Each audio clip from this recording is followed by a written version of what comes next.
ॐ अज्ञानतिमिरन्धस्य ज्ञानाञ्जनशलाकया चक्षुरुन्मीलितं येन तस्मै श्रीगुरुवे नमः। नमो ॐ विष्णुपादाय कृष्णप्रेष्ठाय भूतले श्रीमते भक्तिवेदान्त स्वामिनिति नामिने। नमस्ते सारस्वते देवे गौरवाणी प्रचारिणे निर्विशेष शून्यवादी पाश्चात्यदेशतारिणे। हे कृष्ण करुणा सिंधु दीनबंधु जगतपते गोपेश गोपिका कांता राधा कांता नमस्तुते। तप्त कांचना गौरांगी राधे वृंदावनेश्वरी वृषभानु सुते देवी प्रणमामि हरिप्रिये। वाञ्छाकल्पतरुभ्यश्च कृपासिन्धुभ्य एव च पतितानां पावनेभ्यो वैष्णवेभ्यो नमो नमः। जय श्री कृष्ण चैतन्य प्रभु नित्यानंद श्री अद्वैत गदाधर श्रीवासादि गौरभक्तवृंद। हरे कृष्णा कृष्णा कृष्णा हरे हरे हरे राम राम राम हरे हरे। मूकं करोति वाचालं पंगुं लंघायते गिरिं यत्कृपातमहं वन्दे श्रीगुरुदीनतारिणं श्रीपरमानन्दमाधवं श्रीचैतन्यमीश्वरम्। हरे Krishna. So I welcome all of you for our morning Srimad Bhagavatam session.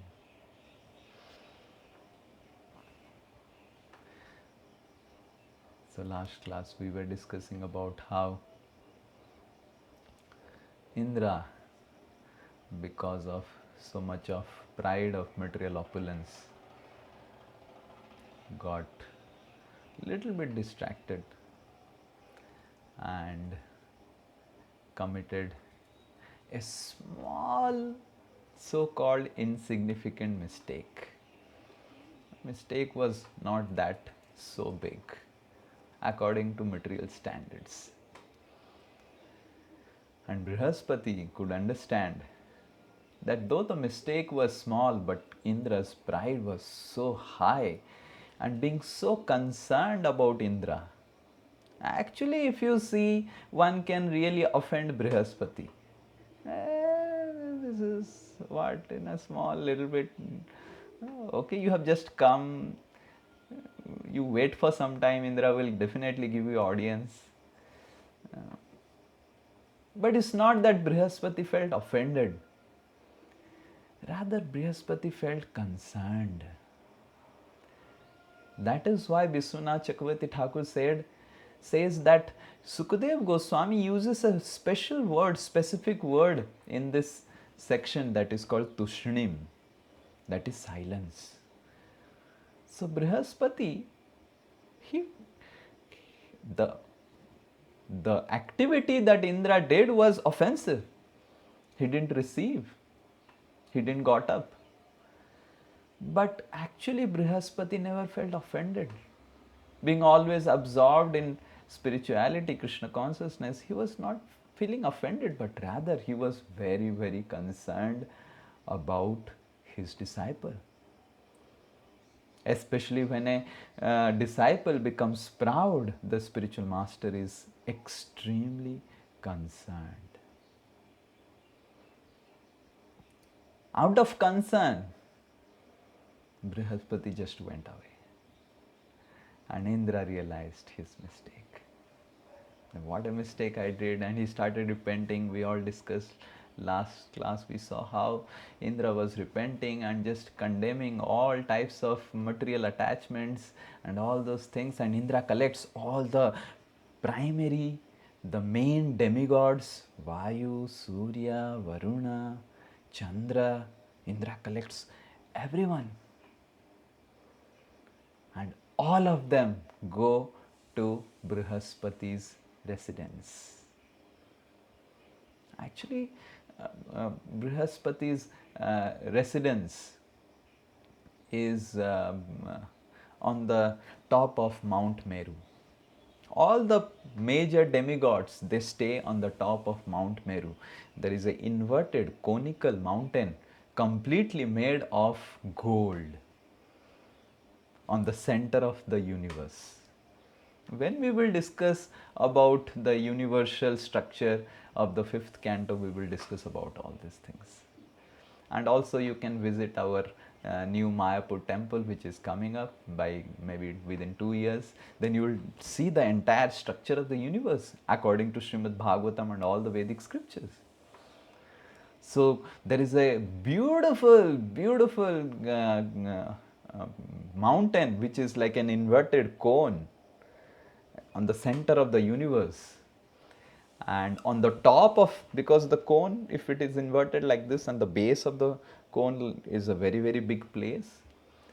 So there are a lot of sections called sectors, like we have Salt Lake sectors. So there are a lot of sectors, and one of the sector is Amaravati, which is Indra's place. One of the sector is Brahma's office. Brahma doesn't stay there, it is his office. He stays in much higher planets. But when there are some problems, he comes and settles the issues and goes back. And then there is the residence of Brihaspati, residence of Chandra. So all these special demigods, they reside in this. This is something like the I don't know the place name in Delhi where all the ministers, the the union ministers, they stay, something like that. So Indra collects all the major demigods and they go to the palace of Brihaspati. And when they go to palace of Brihaspati, they start searching every nook and corner, but Brihaspati, understanding that Indra is coming, he disappears. And all the demigods, they start searching everywhere on the top of the Mount Meru. They start searching every nook and corner of the universe, wherever they can go, but they just can't find a single trace of where is Brihaspati. And Sukadeva Goswami uses this part of the story to give a lesson to Parikshit Maharaj, that no matter how much ever you become advanced in Krishna consciousness or spirituality, your spiritual master will always be advanced. And Sukadeva Goswami says that Indra and all the primary demigods, they are very, very powerful materially. But still, with all the powers they used, actually, whenever you have to investigate something, you call CBI because they have a lot of powers. They are trained into that. So with all the investigators that Indra had and everything detectives, no one, Indra himself used all his powers, but he could not find out Brihaspati, his spiritual master. And when Brihaspati disappeared, he could not see. Because you require much powerful vision to see a more powerful personality. Like in this world, people say that I want to see God, and only when I see God, then only I can believe in God. But God, being more powerful, He is invisible. And until unless we develop that spiritual insight, we cannot see God. Indra could not see Brihaspati because Brihaspati was in a much, much, much higher spiritual position than Indra. Similarly, we are not able to see demigods. As human beings in Kali Yuga, we say that these Babas and Maharaj and all those things are just making a big hue and cry about all these things. They are just telling you all these nonsense stories. There is no demigods. There is no one something called Indra and all those things. Why? Because I am not able to see. But we'll never be able to see until unless we are on that platform of spiritual level, elevation. So, the lesson that Sukadeva Goswami and all our acharyas they derive from this is that no matter how much ever we become advanced and how much ever we may be qualified, we will never be able to become more advanced than our spiritual master.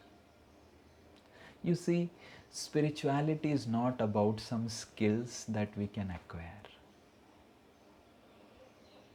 Okay, when I came to bhakti, I was not knowing how to recite a sloka. Now I know how to recite a sloka. That is why I am greater than my spiritual master. When I came to bhakti, I was not knowing how to play kartal. And now I can play kartal even better than my spiritual master. So I am better than my spiritual master.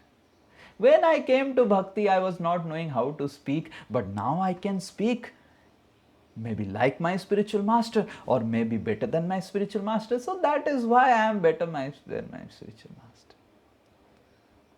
So bhakti is not about some skills that we can acquire in life. Bhakti is about secrets that are awarded to us. And these secrets are awarded only when there is humble submission. Until unless there is humble submission, the secrets, the hidden secrets are never revealed in the heart of a person. That is why Divya Gyan Hriday Prakashita, Prakas. Like no matter how much ever you make a cry and you tell that I will file a court case against the Surya Dev, Surya will awaken only by his sweet will when the time comes, correct?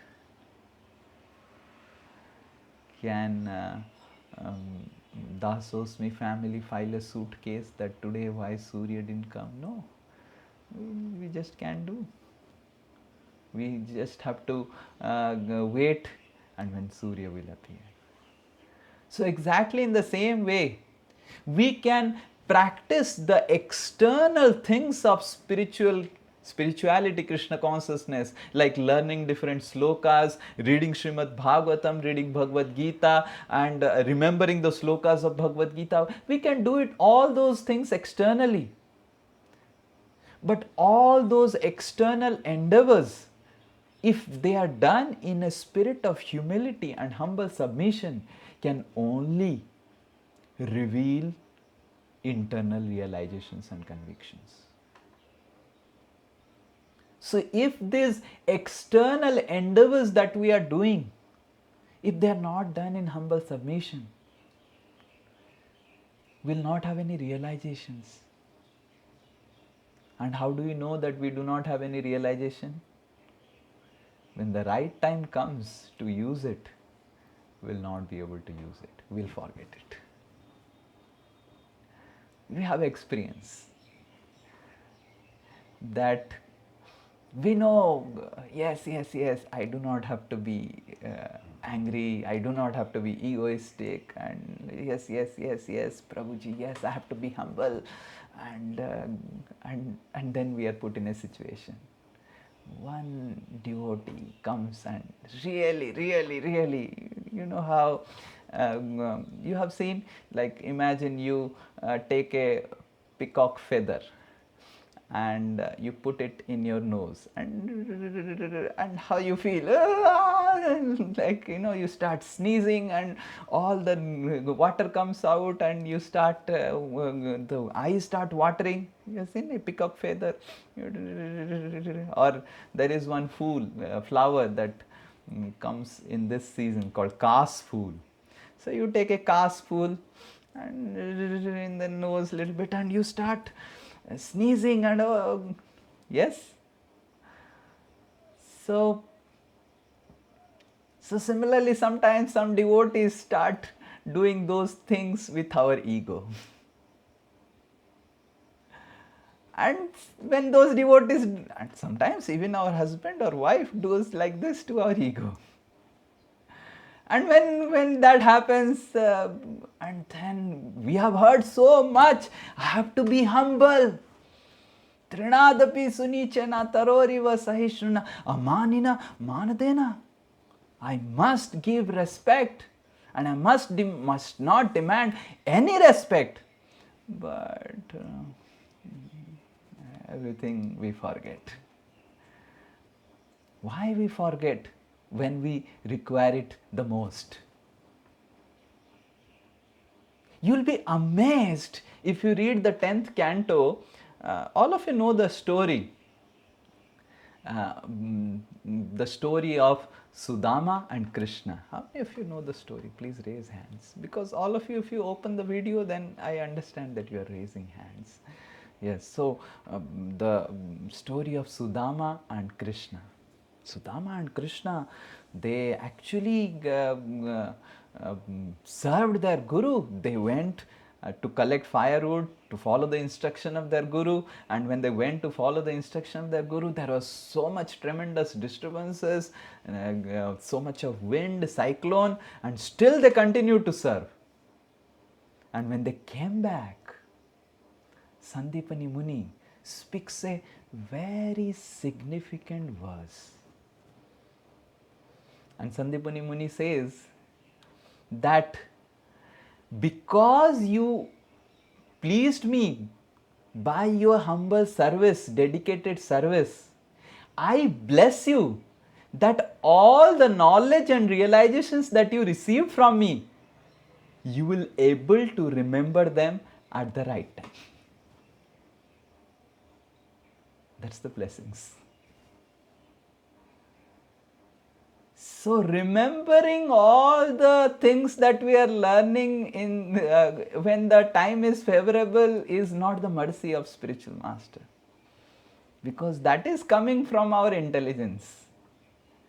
But the blessings of spiritual master is to remember the realizations at the worst scenario, when we have full opportunity to forget, when we have full opportunity to forget those things and behave in a completely different way, materialistic way. And if someone in the most difficult situation, if he is able to maintain his sanity, that is the proof that he has got the mercy of the Guru. That's what Sandipani Muni said. That by my blessings, whatever you have learned, you will be able to remember at the most difficult times and you will never forget them. Bhakti Siddhanta Saraswati Thakur gives an example of a parrot. Like the parrot, you train a parrot that Hare Krishna, Hare Krishna, Hare Krishna, Hare Krishna, Krishna Krishna, Hare Hare. Like this the parrot speaks. And then Bhakti Siddhanta Saraswati Thakur says, then you catch the parrot snake and say, chant Hare Krishna, ah, ah, ah, ah. Like this the parrot will say. It will not chant Hare Krishna. So when situations are favorable, it's very easy to remember the slokas of Bhagavad Gita and the Bhagavatam and all these things. But Durga Devi is the best preacher. She is the question paper maker. And Sri Nitai Das, when he makes questions, 108 questions, he gives a deadline and he says that, oh, these are the questions you can discuss, it's an open book. Durga Devi's questions are closed book. And they are surprise tests. They are surprise tests. And then we are put in situations by Durga Devi, specially designed to titillate and taste our ego. Especially, like you will be amazed that how you are put in a situation and you will be titillated to behave in a way that you are not supposed to behave, but still you will behave, and others will see, Mataji, you are a devotee. How can you do like this? And then you say, oh, Mataji, I am practicing devotee. You have to understand, I am practicing devotee. I am not a fully realized soul. And then you give some justification. So if we really want to remember whatever we are learning at the right time, at the time when it is required the most, we require the mercy of Gurudev, the Guru Parampara. Otherwise, it's not possible. It's not at all possible. So, spirituality is not about some skills that we can acquire. We can acquire those skills. But the secret to apply these skills at the right time will only come by the mercy of Guru Parampara. This is what our acharyas say in this section. That Indra had power and skills to search anyone. He had such eyes that he can find out anyone in this universe. But he could not find Brihaspati. And then he could not find Brihaspati. All the demigods were really depressed and frustrated. They came back to their residence, and then in the Universal Times news paper, there was an article which Sukracharya and his sons, the guru of the demons and the demons, they started reading, Aaj ki taja khabar.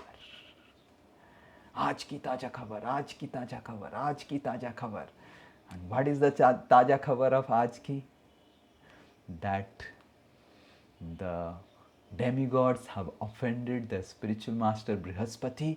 And do you know Brihaspati is invisible? He has gone somewhere and even Indra could not find it. And then the demons come and inform this to Sukracharya. And Sukracharya says, this is the right time to attack the demigods. Get all your weapons and get specially all the weapons that you will never use for the demigods. Get the most powerless weapons, because right now the demigods are in such a situation that using the most powerless weapons, you can easily destroy them. Very interesting thing. And all the demons, they attacked the demigods, and demigods were, someone's leg was hurt and they were limping, someone's the entire this chest was filled with so much of blood, and all the demigods started flying away here and there, and all the demons occupied all the posts of the heavenly planets.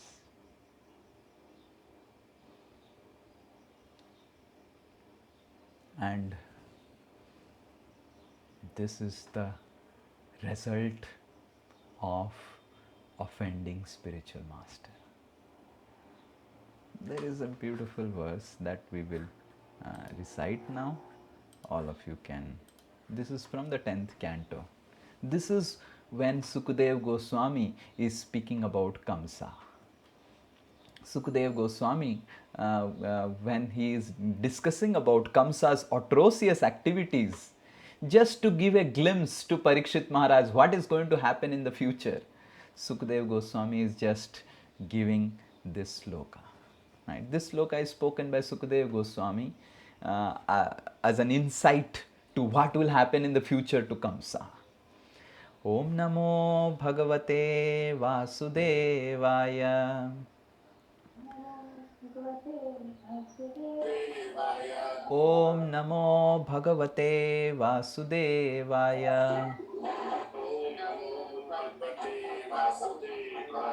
Om Namo Bhagavate Vasudevaya.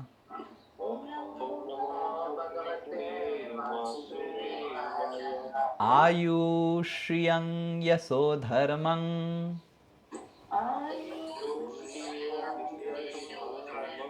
Lokan Asisa Evacha Hanti Shreyamsi Sarvani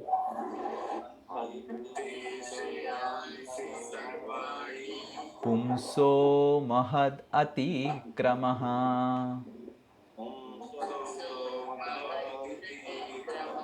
Yes, someone can read the translation? One person.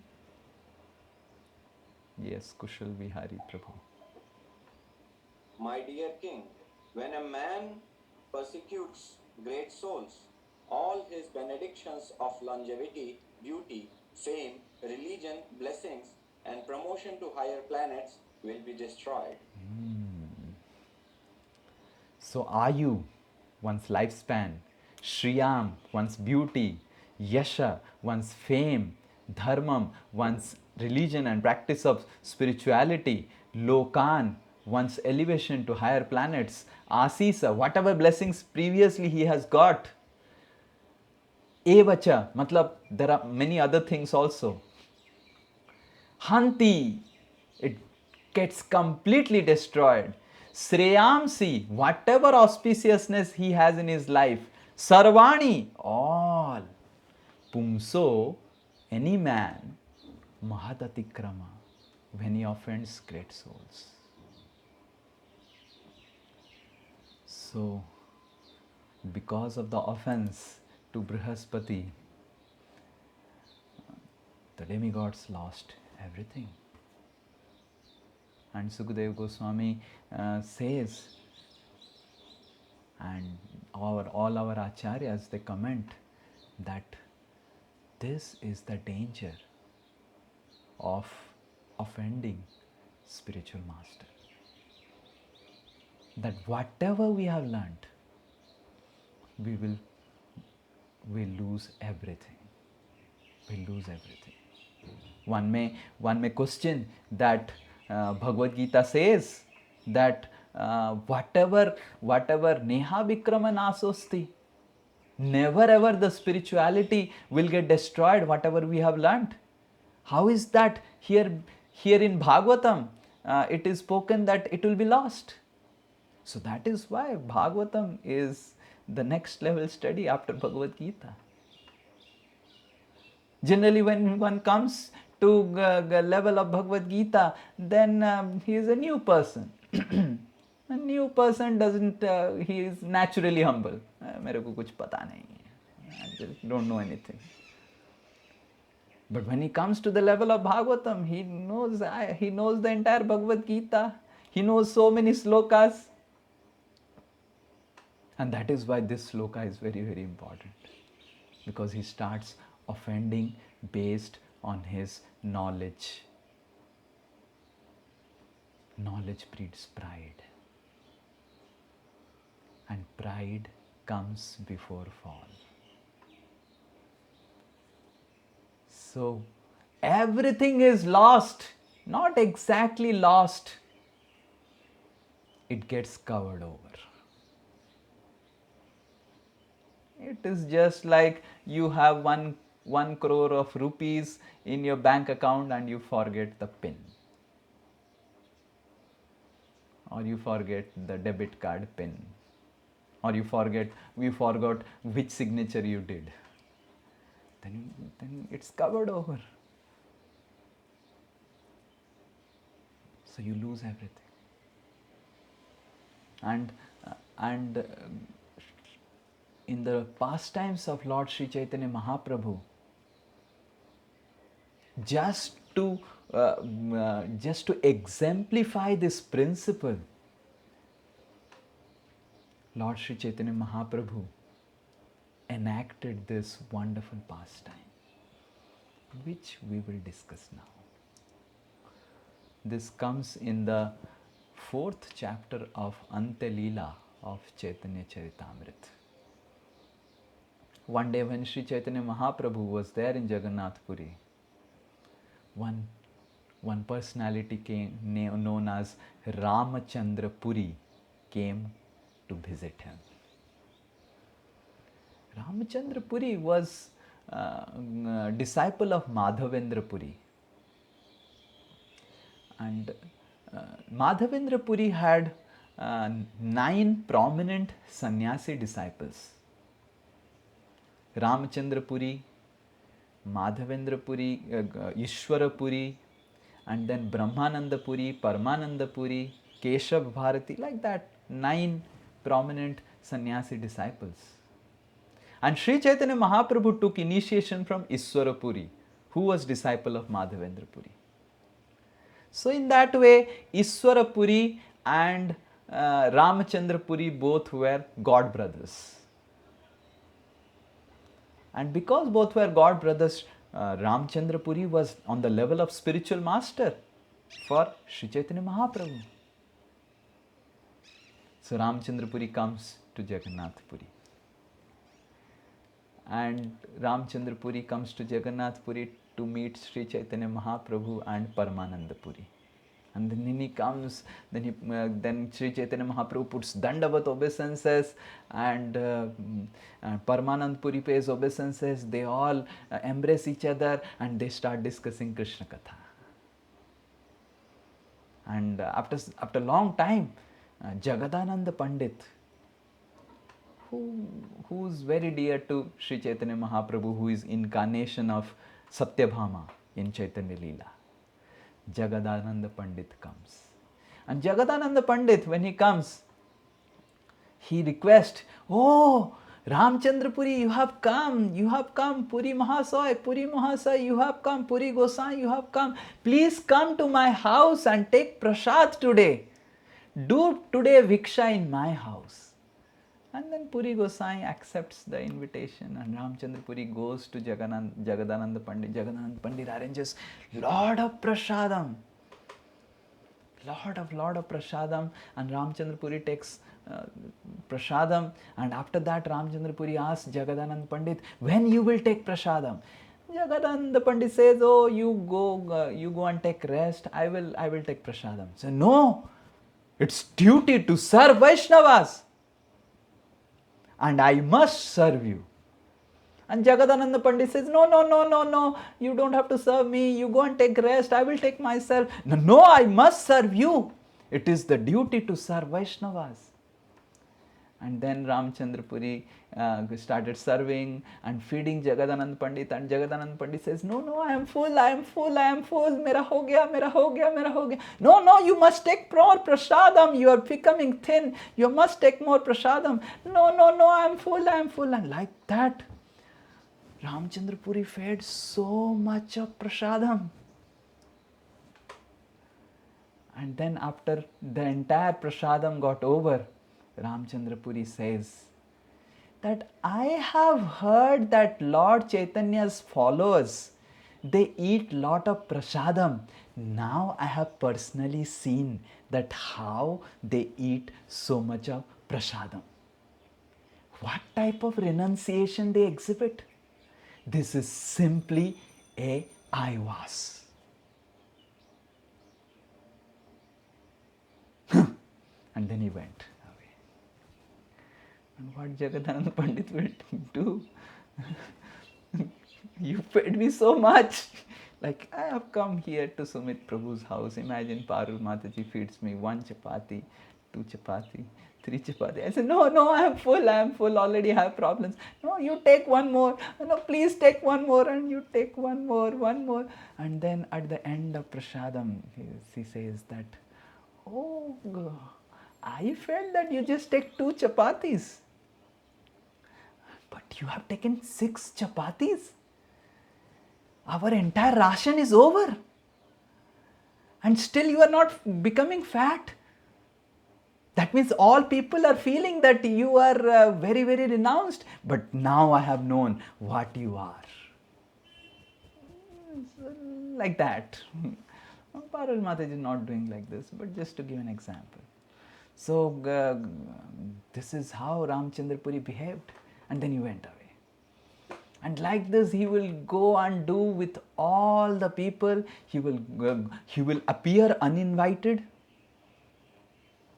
and he will demand that prepare elaborate bhoga for me, and he will just take little, and then feed the entire bhoga for to that person who has cooked it.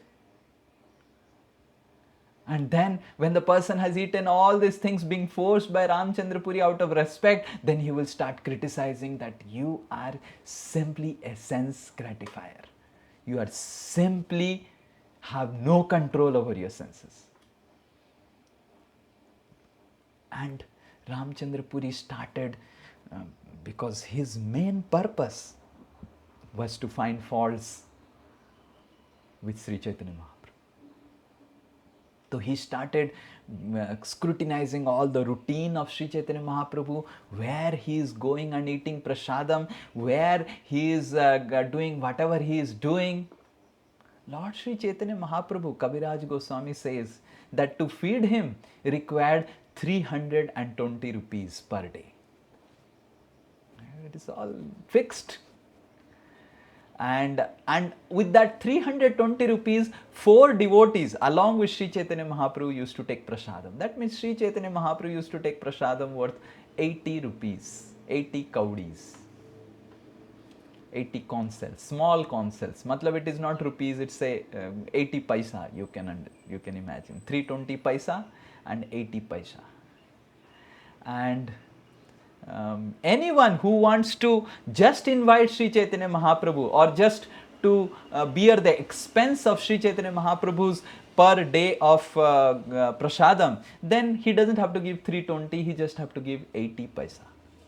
Then Sri Chaitanya Mahaprabhu's lunch and that day's arrangement is made by some other people. And then he noted down all the details of what Sri Chaitanya Mahaprabhu is taking, where he is going and what all he is doing. And he started spreading rumors that this Lord Chaitanya, he behaves as a Bairagi. He is not a renunciate. He eats so much. And especially is aspiring for the pizza made by Udit Prabhu. And the lasagna. And a Bairagi should be very much satisfied with some begging alms from little bit of Jagannath temple, and he goes and accepts such gorgeous invitations. What type of renunciate he is? Useless. And he was spreading rumors like anything, and all the devotees were feeling so bad about it. They used to close their ears and run away, not to hear offenses against Sri Chaitanya Mahaprabhu.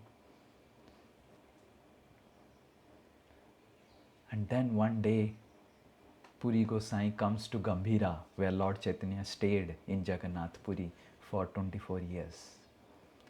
So Puri Gosai, Ramchandra Puri comes to Gambhira, and Sri Chaitanya Mahaprabhu pays Dandavat, and when he gets up, Sri Chaitanya Mahaprabhu gets up, Ramchandra Puri finds lot of ants in front of Gambhira.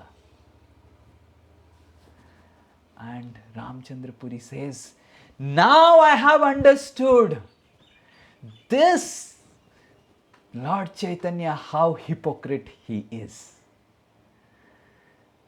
He is taking sweet meats every day throughout the night.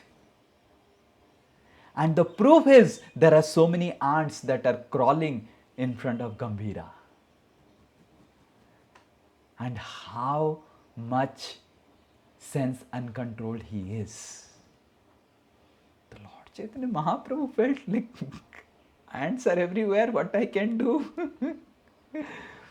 If Lord Chaitanya is Krishna himself, if he wants, he can. In his Gambhira there will be no ants, but Krishna is like Vasudha Eka Kutumbakam. I am also staying, let the ants stay, let everyone stay. So So, Lord Chaitanya Mahaprabhu had heard that devotees have come and spoken about these rumors, but now he personally heard from Ramchandra Puri that how he is offending. And then Lord Chaitanya says to Ramchandra Puri that Gurudev, it is my fault. I will definitely do some action against this. I will follow this principle that I'll become a better sannyasi. And then when Ramchandra Puri goes away, Lord Chaitanya Mahaprabhu calls Govinda and says that inform everyone that now when you get prasadam for me, get only prasadam worth 20 paisa. 1/4 of what I take every day. And get that prasadam, and I will take that, and whatever remaining is what you, Govinda and Kasiswar can take. And if your belly is not filling, you can go and beg alms elsewhere, but I will follow this now in my life. Then Govinda relayed the message to everyone, and all devotees started cursing Ramchandra Puri. You see, when you do like this, you get lot of curses of all other Vaishnavas. All Vaishnavas started cursing, this Ramchandra Puri has come to take away all our lives.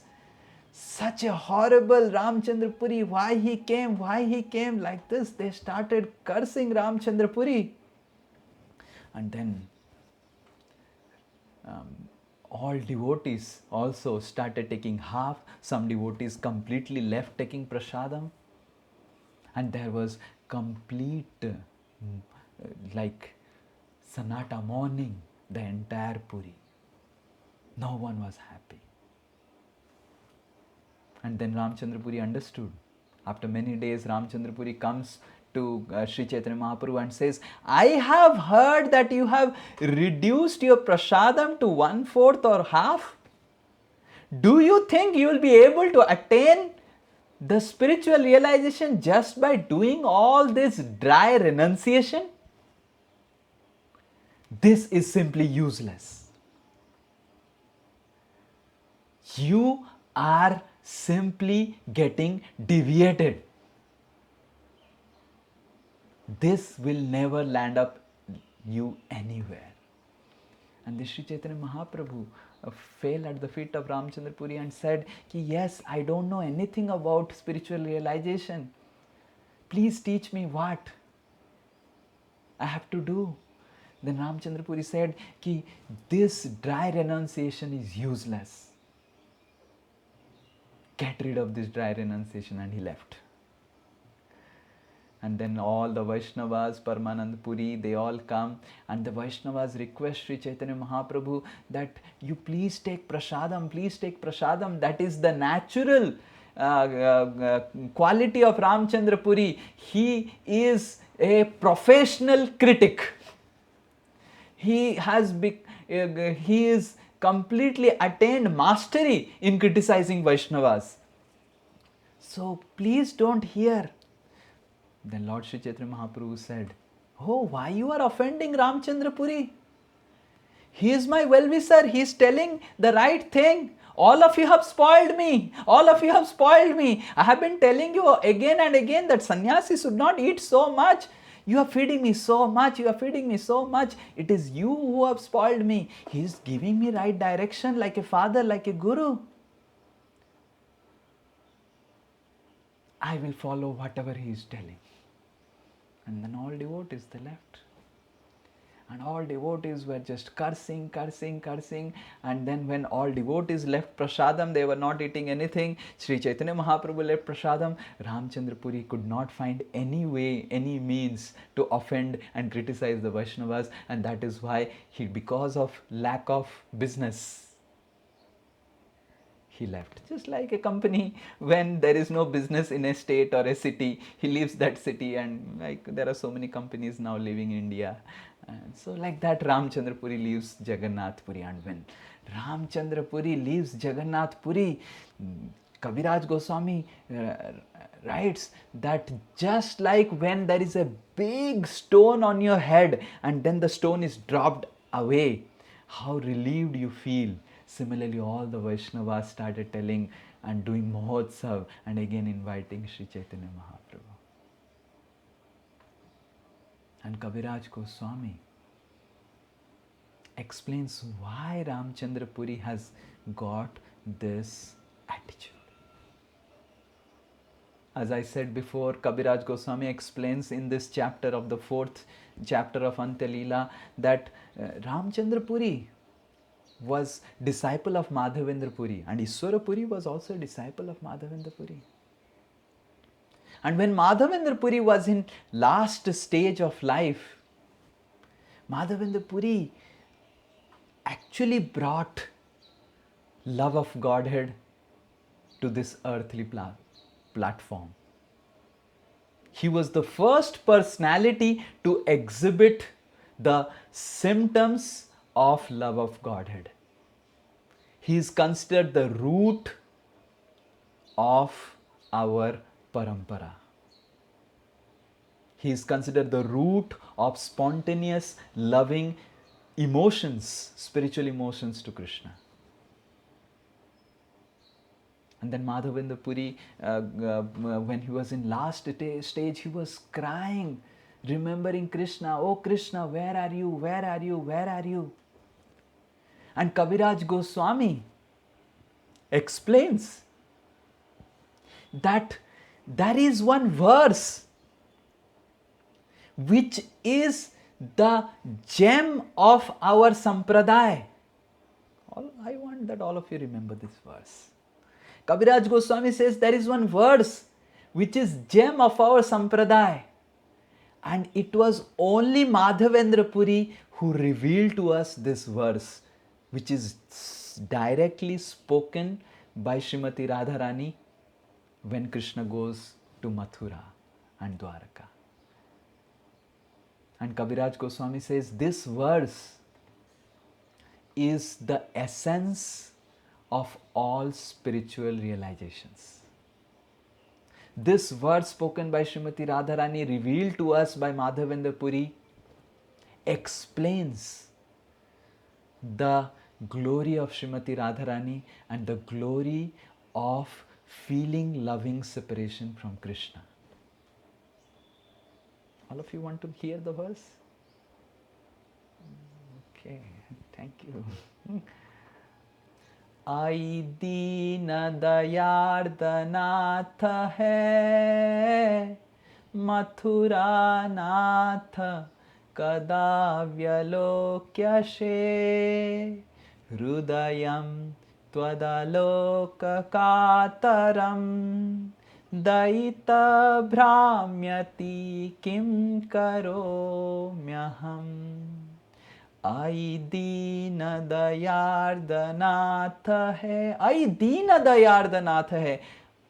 I, here Lord is addressed as I, and all our acharyas, they say that I is especially a word spoken by Srimati Radharani.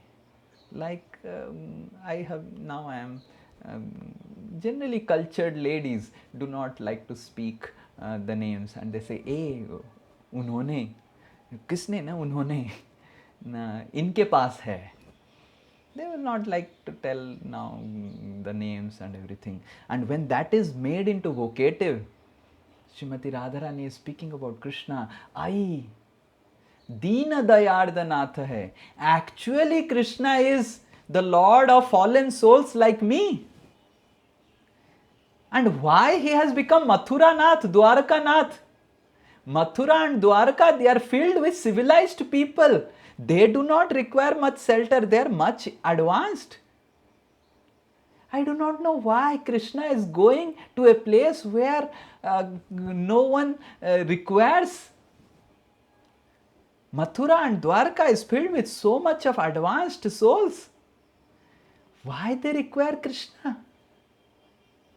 It is me who I am so fallen. I require the shelter of Krishna. I Deena Dayarda Nath hai Mathura Nath. Why you Deena Dayarda Nath had become Mathura Nath? Kadava avalokyashe, when you will come in front of my eyes. And Hrudayam tadaloka kataram, my heart is being pierced by the poison of separation from you. I just can't tolerate this poison, this arrow of separation. Daita Brahmyati Kim Karomyaham. I'm just roaming here and there in Vrindavan. Brahmyati. Oh my beloved, when you will come back to Vrindavan and when you will give your darshan to me. Like this Madhavendra Puri used to constantly recite this prayer and cry tears. All his bed and everything used to get filled with tears because of his loving emotions. And that time Ramchandra Puri, his disciple, comes and says, this is all useless. Why you are crying at the time of death? What you are going to lose? The living entity is completely liberated. And you are simply crying that you will die? What type of spiritual realization you have achieved?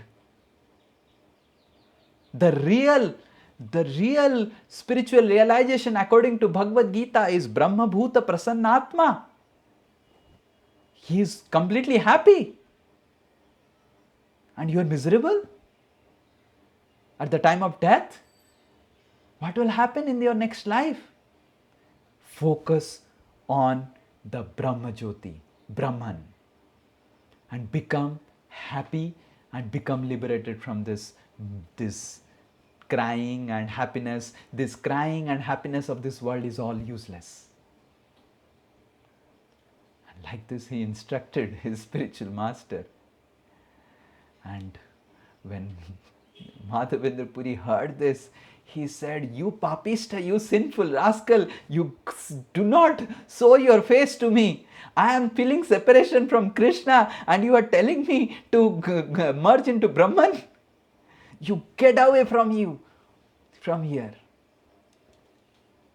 And Kaviraj Goswami explains that because of the curse of Madhavendra Puri, Ramchandra Puri's heart got filled with severe and dangerous material desires, and he started becoming critical about Vaishnavas and started offending Vaishnavas.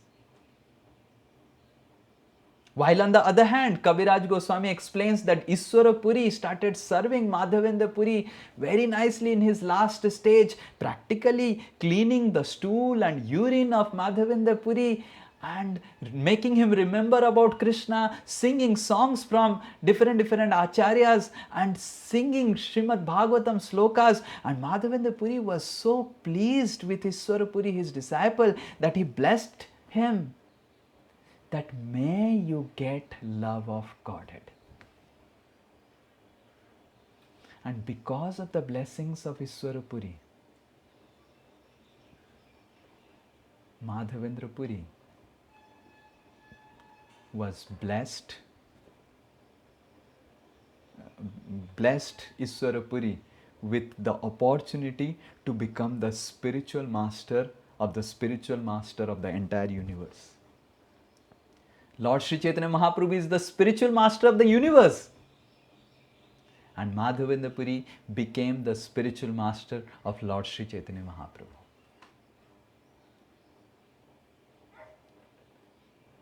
So, Kaviraj Goswami explains in this chapter both the dangers of offending spiritual master and the glory of sincere, submissive service to the spiritual master. How Iswara Puri and Ramchandra Puri both were the disciples of same spiritual master Madhavendra Puri. However, Iswara Puri got the opportunity of becoming the spiritual master of Sri Chaitanya Mahaprabhu, and is glorified. And Ramchandra Puri became the most critic offender of all Vaishnavas, in whose presence all Vaishnavas felt so much offended, and that Vaishnavas always wanted to run away from him. So this is the danger of offending spiritual master. When we come to bhakti in the beginning, then we have lot of humility, because we do not know anything. We do not know any slokas. We do not know how to speak, how to sing. We do not know what are the verses. We do not know to quote the philosophy. But as we go ahead in Krishna consciousness, we start learning so many things. And in the beginning, those who are teaching us, it is very easy to be very respectful to them, because we do not know anything and we have natural respect that he knows so much. But our respect is basically based on intellectual platform. Why I am respectful to him? Because he knows so much. Why I am respectful to him? Because he is practicing spirituality. But after some time, I start knowing so much. And then, because of material familiarity, because of understanding, oh, he is also just like a person like me, we become offensive. May not be on a gross level, but we start thinking, oh, he is also a normal, ordinary person like me. And that is where our spiritual advancement gets stopped. We stop our spiritual advancement. The very day when we think that the spiritual master is just an ordinary person. Yes, he is an ordinary person, but Krishna has the capacity to make any ordinary person endowed with extraordinary powers to take care of me. And if I humbly surrender to the instructions of the spiritual master, then I will surely achieve love of God in this life. Otherwise, like Indra, I lose everything. And the demons, they are actually less powerful than the demigods. Then all the demigods, they go to Brahma. And Brahma says, just imagine. Brahma starts first telling that, oh Indra, you became so puffed up because of material opulence. But just imagine, the demons are actually so powerless in front of all of you. You are endowed with much power. And it's so surprising that because they served Sukracharya, their Gurudev, and because you offended your Gurudev, now they are in your position and you are like this, coming in front of me, begging what to do next. So that is the power of blessings of spiritual master on a very material level. So how much it is true on a spiritual level? These what benedictions Indra is speaking, or Brahmaji is speaking to the demigods, and all those things, these are all on a gross material level.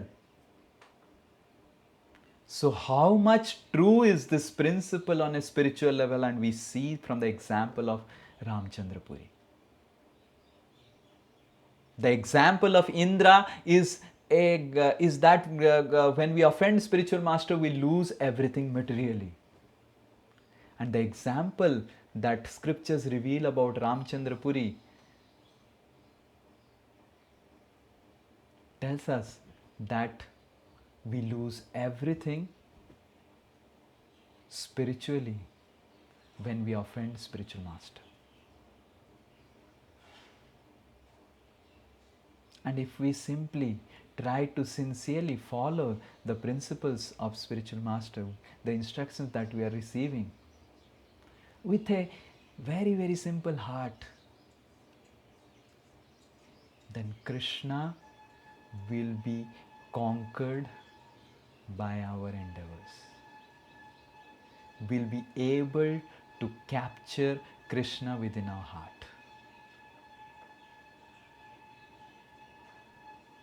And we should, and Krishna consciousness is extremely simple. We just have to follow whatever is being told. And for that reason, we need to hear regularly and never feel that at one point of time I will come to a stage where I do not have to hear from my spiritual master. I have seen my own spiritual master. Last 45-50 years he is practicing spirituality, but whenever he comes to yatras or whenever he will give classes, he will quote that today I heard one class from Srila Prabhupada, and Prabhupada was telling like this.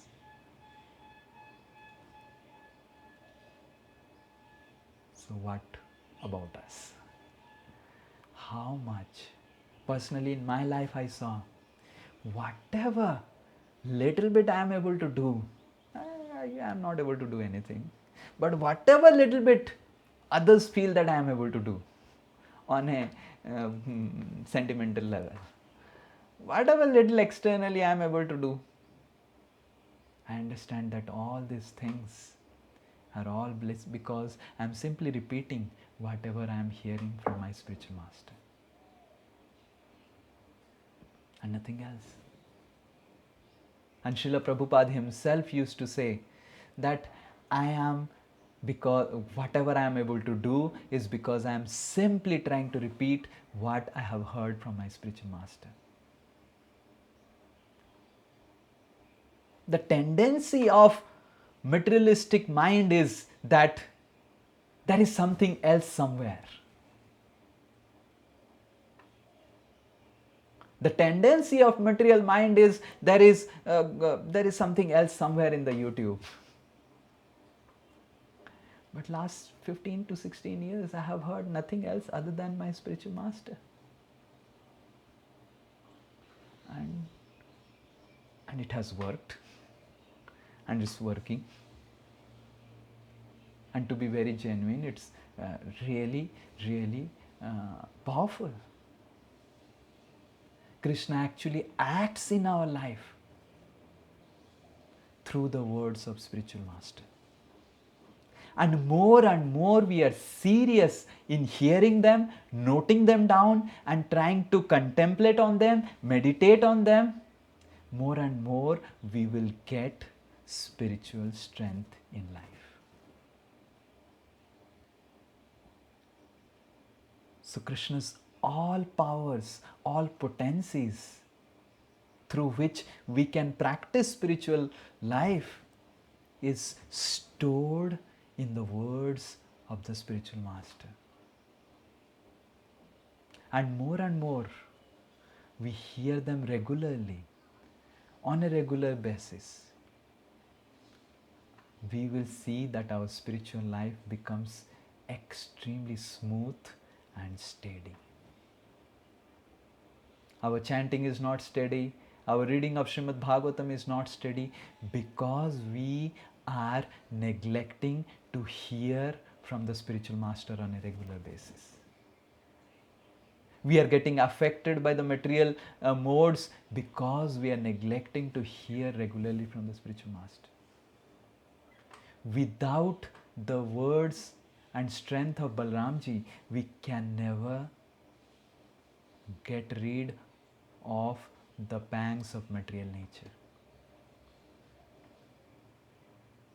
So we must be very serious in giving importance to hearing again and again the words of spiritual master. while eating prasadam or while doing something, we just can play something and we hear.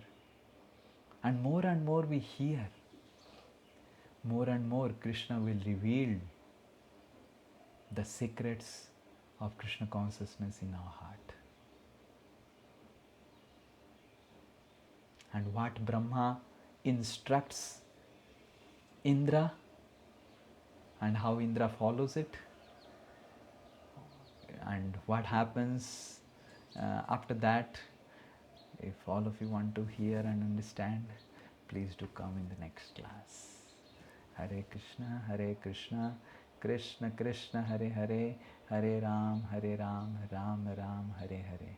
If anyone has any question, please ask now. Yes, Udit Prabhu has one question. So my question is that sometimes it happens that rightly you are saying that we have learned so much and all, but in our mind sometimes it always comes that we have learned so much and I'm the greatest, or I know a lot of things and the other person is not doing right, maybe anyone. So Prabhu, how to overcome that, because it is very difficult to conquer the mind, the thoughts which are coming in our mind. So how we can make sure that those sort of thoughts doesn't come to us? Yeah. So Sudit Prabhu is asking that how, because it happens natural, the natural tendency of a mind is to think that, oh, I have learned so much and all. So humility is not just trying to escape the reality or trying to evade the reality or trying to just cover up and think that I have not learnt anything. You have learned some sloka, and humility is not that, oh, I have not learned that sloka. No, you learned that sloka. We have learned the different aspects of Krishna consciousness. Humility is not about that I didn't learn anything. So, when our mind says that we have learned so much, we must tell, yes, I have learned so much. Definitely, it's true that I have learned so much. But Krishna is infinite.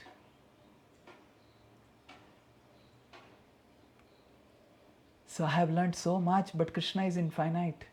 And when we understand that Krishna is unlimited and infinite, we'll always remain humble eternally. This is the first thing. And second thing is, humility actually is born in the womb of gratitude.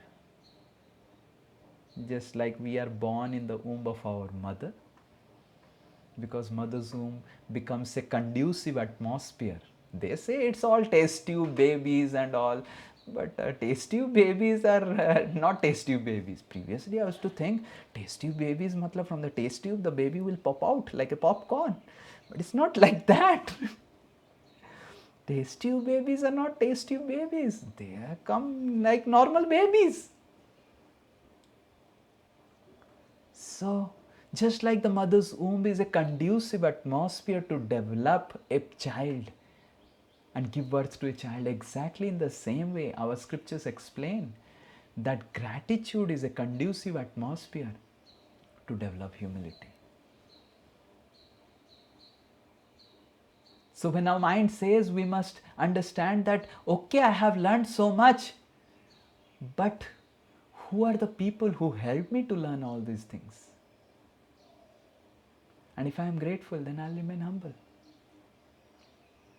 So the first thing is that even if I am not grateful, I must understand that Krishna is always unlimited and infinite. I can never fully understand Krishna. So eternally I can remain humble, even if I know so much. But higher than that is a stage when we are grateful that, okay, I have learned so much, but I have not learned it myself.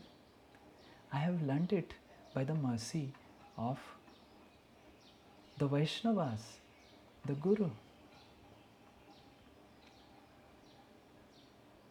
And it is good that I have learned so much, and let me utilize it in service of Vaishnavas.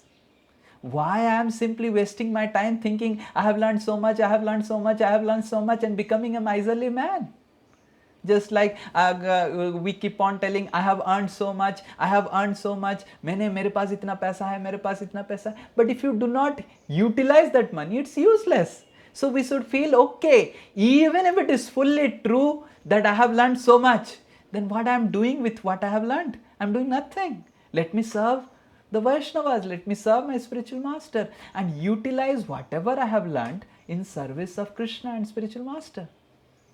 Then that thought of utilizing whatever I have learned overpowers so much that we forget to become proud of becoming proud of whatever we have learned.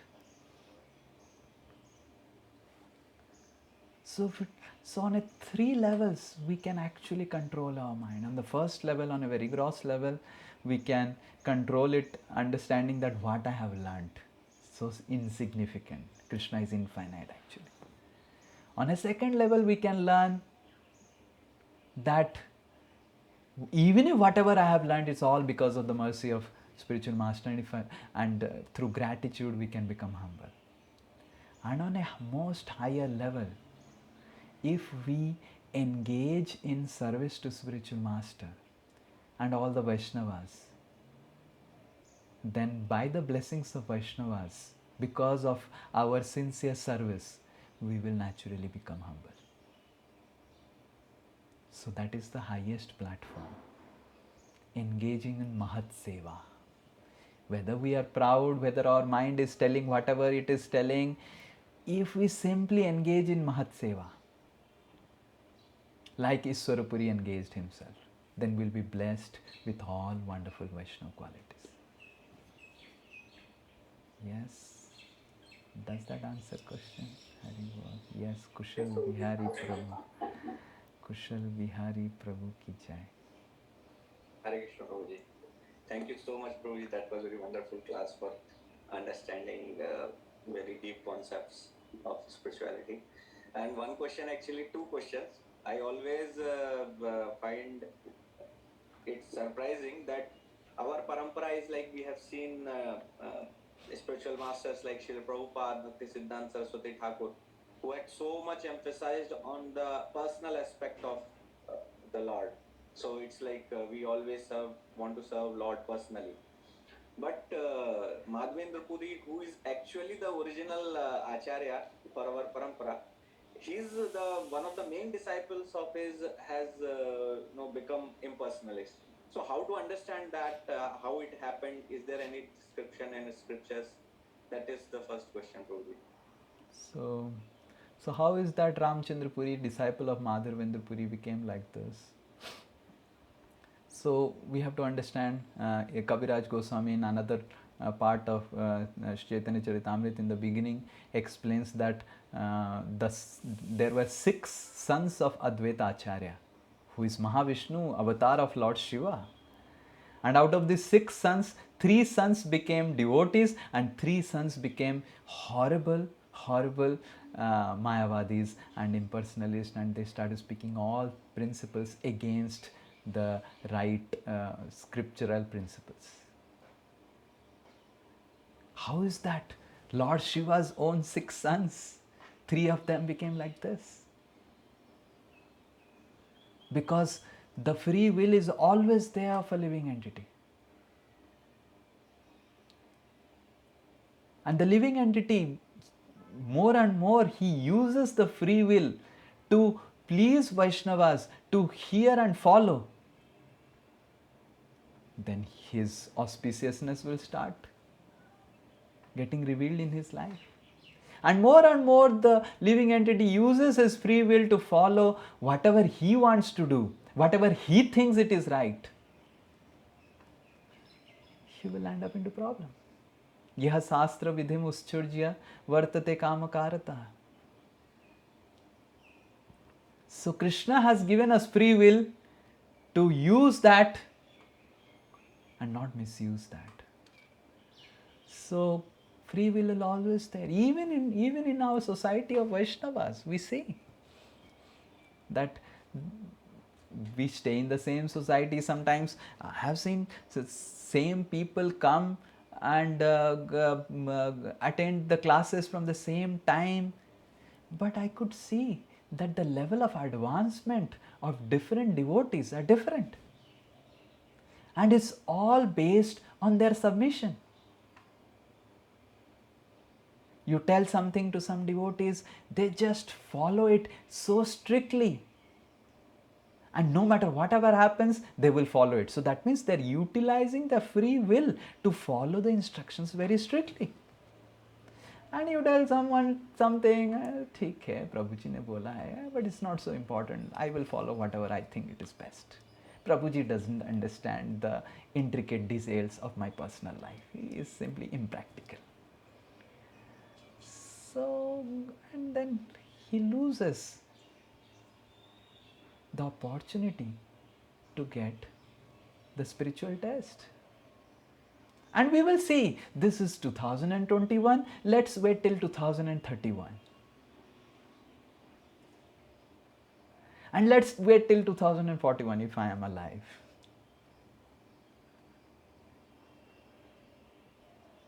So, if we really want to walk ahead in spiritual life, we have to give up all opinions that we have and that we think that they are right, and just accept what my Guru is speaking. Otherwise, it is practically impossible to go on steadily in Krishna consciousness. Or we may go on to show people that I am very sincere devotee, but we all know how sincere we are. We all know the position of our heart. We all know how sincerely we are chanting the Hare Krishna Mahamantra. And I have seen some devotees have spent 30 years in bhakti. But if you see their chanting of Hare Krishna, you will start crying. And how much Krishna and Radharani would be crying, and how much their Gurudev would be crying.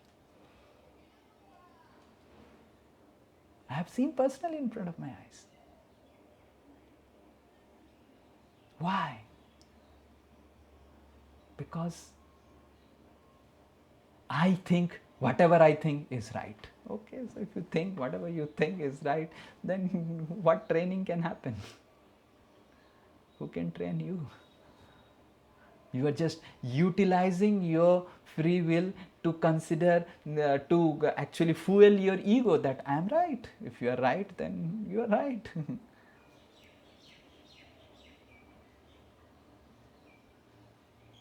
So, Ishwarapuri became like this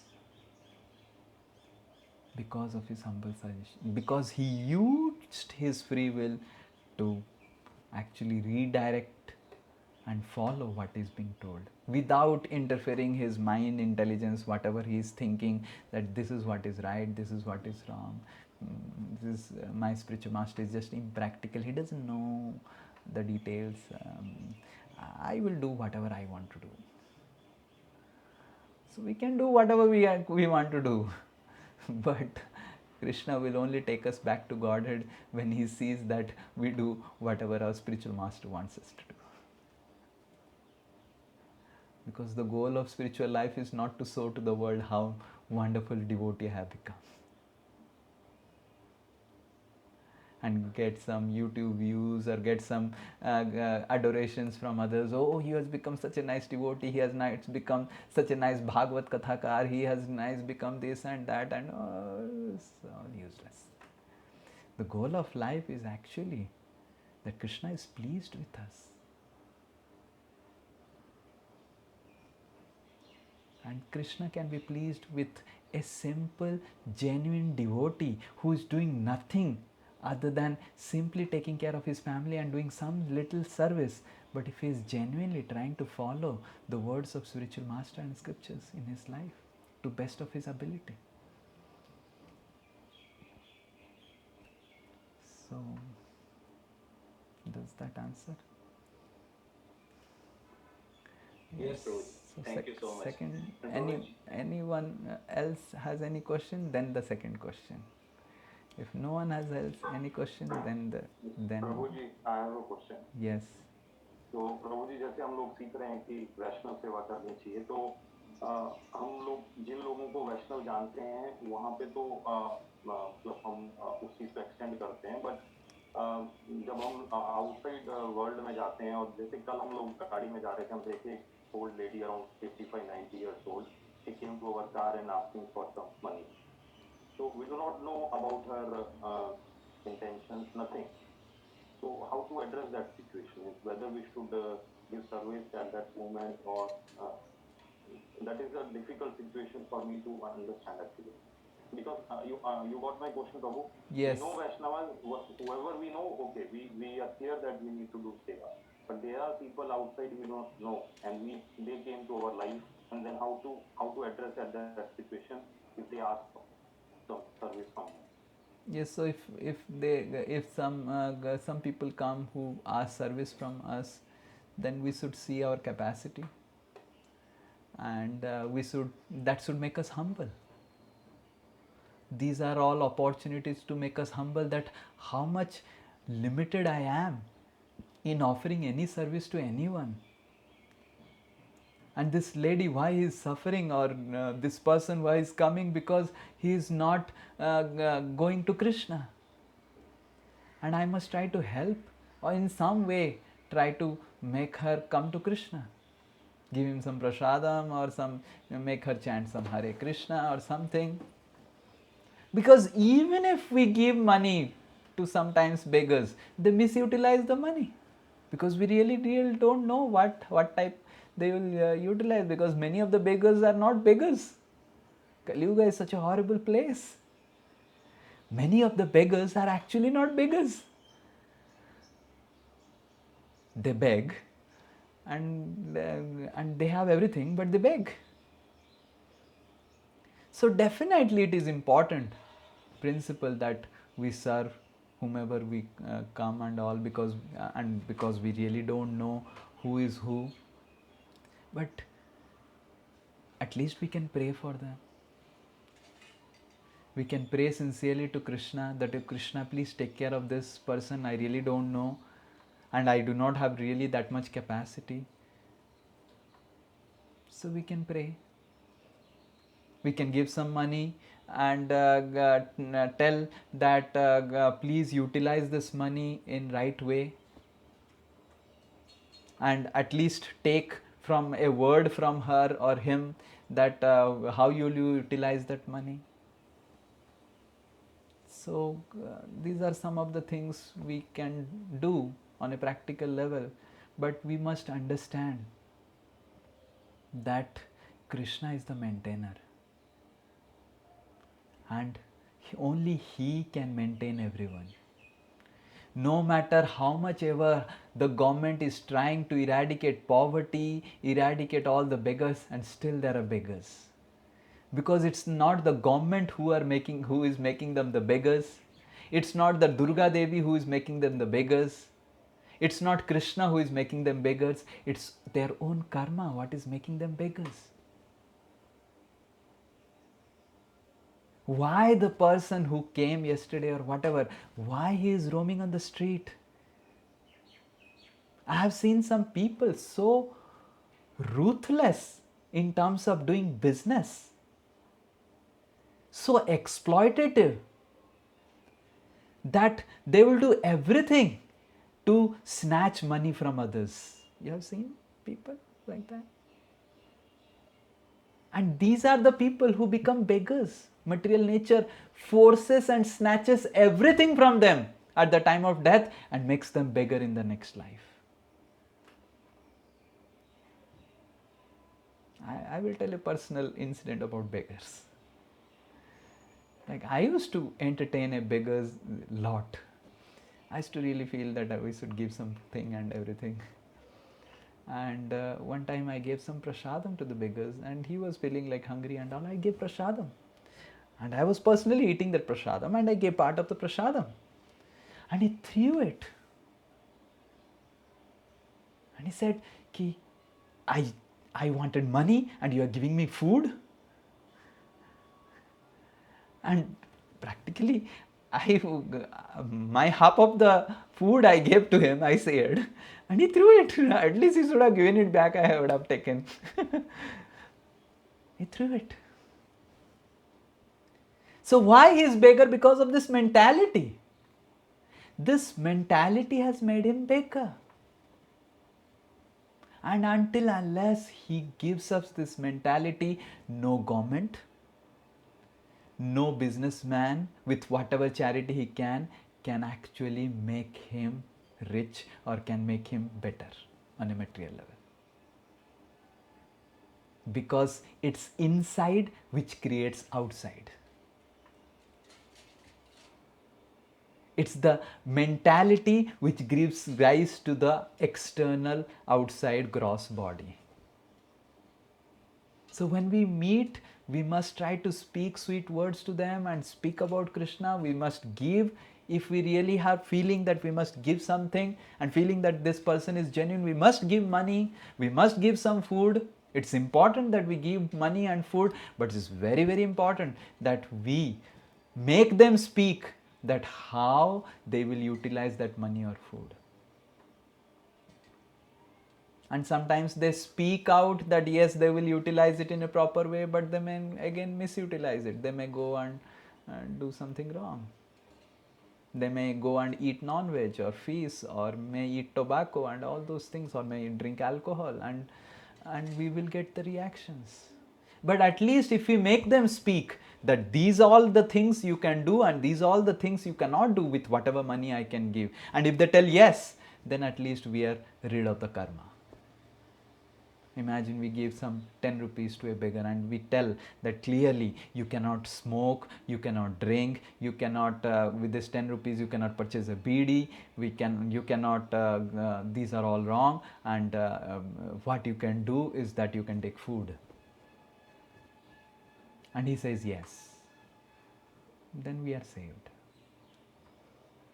But we must help the beggars, we must help. Actually, the basic principle of bhakti is compassion. Without compassion, bhakti will not awaken in our heart. It's compassion alone that Krishna comes to this world. But real compassion is to help people connect the source of all compassion, Srimati Radharani and Krishna. If we become the source of compassion without actually connecting people to the real source of compassion, we are actually doing violence to them. But while giving some charity, while giving some food or something, if we really give them Krishna and tell them that this, like we see Christianity, in many places, their entire strategy to convert or preach to people is that, oh Jesus, you ask Jesus, give your daily bread. And then Jesus will not give. And then these people will go and then they give daily bread. And they say, see, this is useless, become an atheist. They become atheist. Or when they come to India and then they say, oh, you ask your demigod Durga Devi, give us your salary or job. And people ask Durga Devi and Durga Devi doesn't give. Say, we will give you a job. Follow Jesus. So these are how we give charity in mode of ignorance. Compassion in mode of pure goodness is to help a person by connecting him to the source of compassion, that is Krishna. That is real compassion.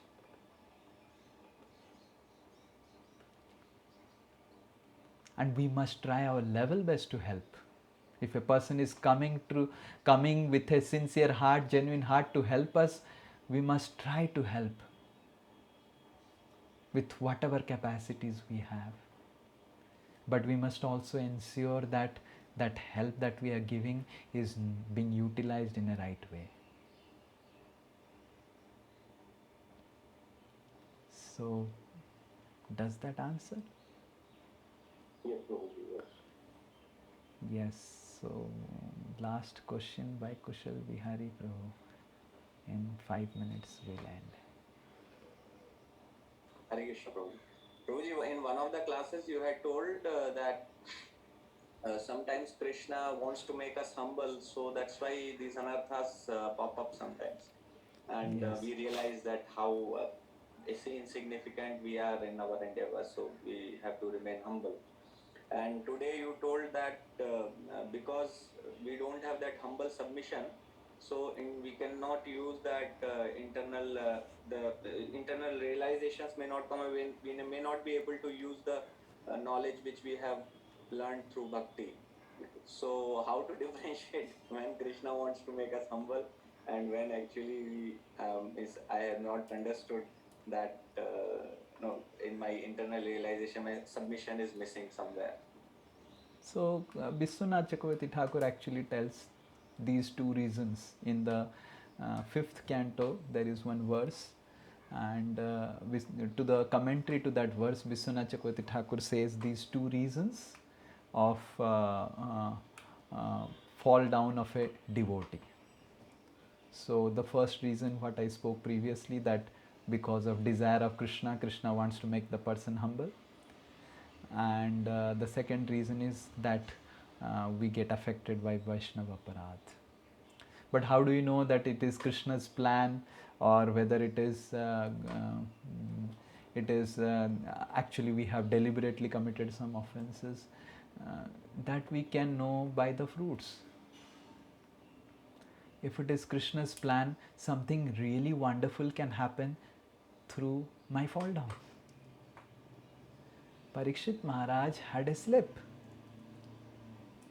He actually did something which he never did in his entire life, offending and putting a dead snake in Samikrusi's neck.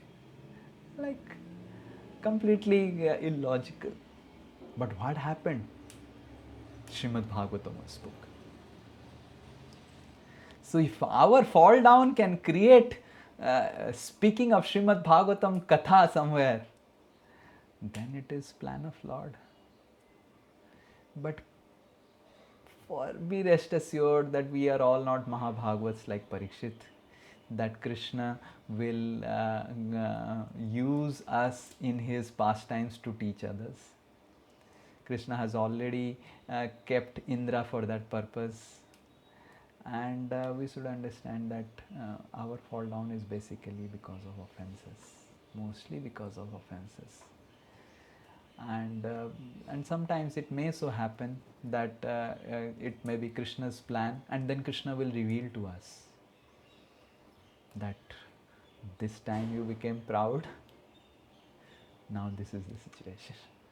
Like I know, I know, I have seen.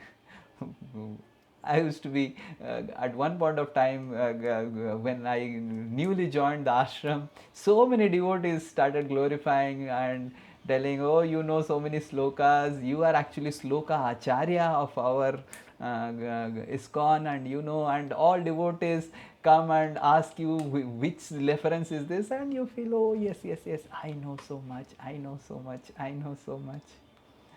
And then one exam came, Bhakti Sastri. And then I was writing the most simple sloka. I was not able to write.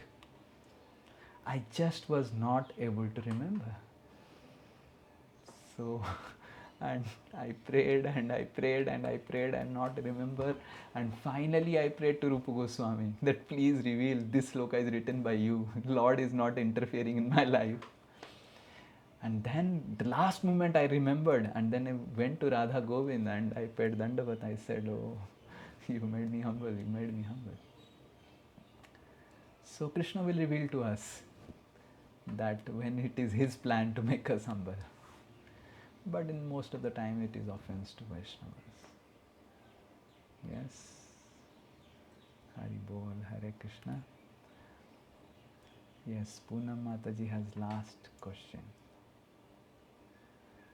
Hare Krishna Prabhuji, Fedor's pranams.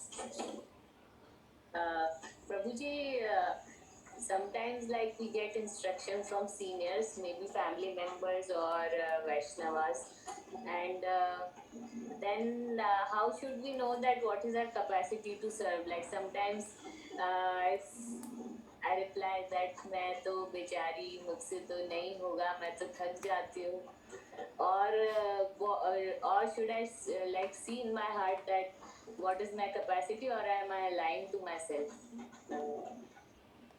So, whenever we are telling either yes or no, we should have proper logical reasons. It should not be based on some sentiments. Emotions are very, very important, but especially when we are trying to tell no, it should be with logic. And it should be very convincing. Not that, oh, I am not having time, but we should be able to logically explain that why I am not able to do what I am telling to do. Or the best course is if there is a lot of pressure that I have to do something, then we must, this is what I do in my life. When my superiors tell something, I tell that I think because of my schedules it may not be possible for me to squeeze out time for it, but I will try definitely. And I try. And most of the times when I try, I fail. Either my body becomes really sick, and they realize that this person, he tried and his body became sick, and then they only say, okay, okay, leave it, leave it, leave it. So we must give a genuine try to whatever we are being told, and if we are trying to tell no, then we must genuinely try to, with reason, logic, explain that this is the reason.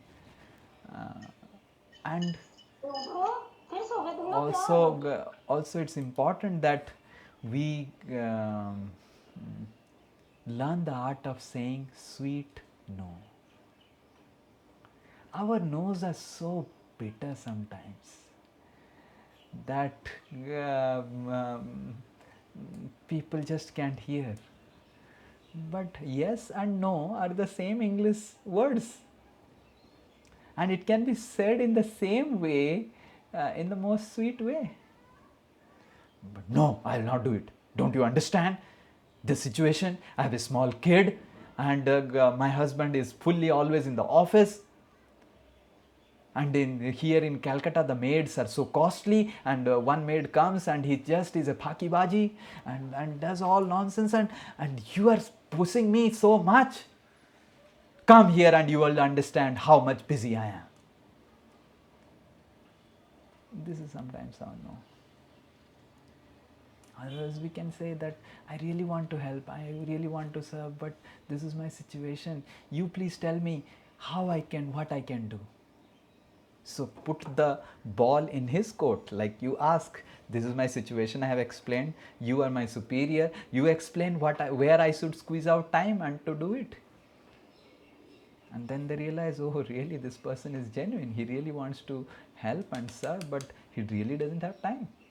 Or sometimes it may so happen that our superiors may really give some suggestions which never come to our mind. Oh, you can do like this and squeeze out time and do it. So it should always be a discussion, open-ended discussion. Even if we tell yes or no, it should be a discussion. We should try to sincerely follow and really genuinely help.